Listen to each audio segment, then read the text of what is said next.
Welcome to What the Tech, the channel that cuts through the hype and delivers the tech news and analysis you actually need. No holds barred, no pulling punches. So let's just jump right in with a pretty stark warning from history professor Will Teague. You see, he's on the front lines of a brand new war in education, the battle against AI cheating. And trust me, he is not taking any prisoners. Okay, so Professor Teague started noticing this flood of just soulless AI-generated essays coming from his students. The problem, though, proving it was almost impossible. So instead of just sitting back and playing defense, he went on the offense. He decided to set a trap. And the way he did it, honestly, it's brilliant. He assigned a paper about a rebellion of enslaved people, but then he embedded a hidden command right into the prompt. It was written in white text, so it was totally invisible to the human eye, but perfectly readable by an AI. And that secret instruction, it told the AI to analyze the whole topic from a Marxist perspective. So the students, they couldn't see this hidden text, right? But their little AI assistants sure could. And when they just blindly copied and pasted what the AI spit out, well, the results were, as the professor himself put it, surprising and deflating. Just let that number sink in for a second. 39%. Nearly 4 out of every 10 papers were flagged as being generated by AI.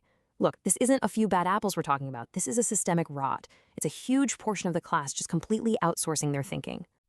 And this is where the problem gets even more disturbing. When he confronted them, not a single student caught in the trap could even give a basic definition of Marxism. One of them, get this, actually said they included it because their AI suggested it and, quote, I thought it sounded smart. They didn't just cheat, they completely abdicated the act of thinking itself. So, okay, case closed, right? A bunch of lazy students got caught. End of story. But if you think that is the real takeaway here, you are missing the entire point.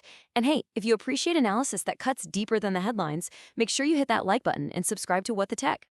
Because, you see, this isn't really a story about cheating students. No, this is a story about a failing system. And here's the point we really need to understand. Student cheating, that's just the symptom. The disease is a hollowed-out education system that's been crumbling for years now. AI isn't the cause. It's just the massive spotlight that's finally exposing all the decay. So, where does a rot like this even begin? Well, it starts with how we've all been conditioned to look at college itself. I mean, when universities are out there marketing themselves as basically just a very, very expensive ticket to a better job, should we really be surprised when students start treating it like any other transaction? They think they're buying a credential, so of course they're going to want to outsource the boring, hard parts, the actual learning. This whole transactional mindset puts professors in a completely impossible position. They're left fighting a battle that the institutions themselves are either actively ignoring or, even worse, actually making more difficult. Professor Teague asks if his job is to teach or to be an academic policeman. But the thing is, the system has already forced him to be both. The universities are outsourcing enforcement directly to their faculty, and in the process, they're turning educators into cops. And let's call this what it is. It's institutional cowardice. The administrations, they love the good PR they get from embracing AI. They spout all these buzzwords like AI literacy. But then they leave the individual professors to deal with the fallout, armed with nothing but inconsistent, confusing, and completely toothless policies. So let's be absolutely crystal clear about this.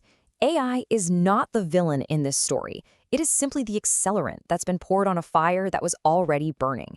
It didn't cause this crisis. It just exposed the rot that was already deep inside the system. And that right there, that is the brutal bottom line. The professor's trap didn't just reveal a bunch of plagiarism. It revealed something far, far more disturbing. The hollow core of an academic world where intellectual courage is being sacrificed for convenience. This crisis isn't just about cheating on a history paper. It's about the death of intellectual ambition. And that leaves all of us with one final, really unsettling question. When education becomes just another transaction, what is the final price that we all pay?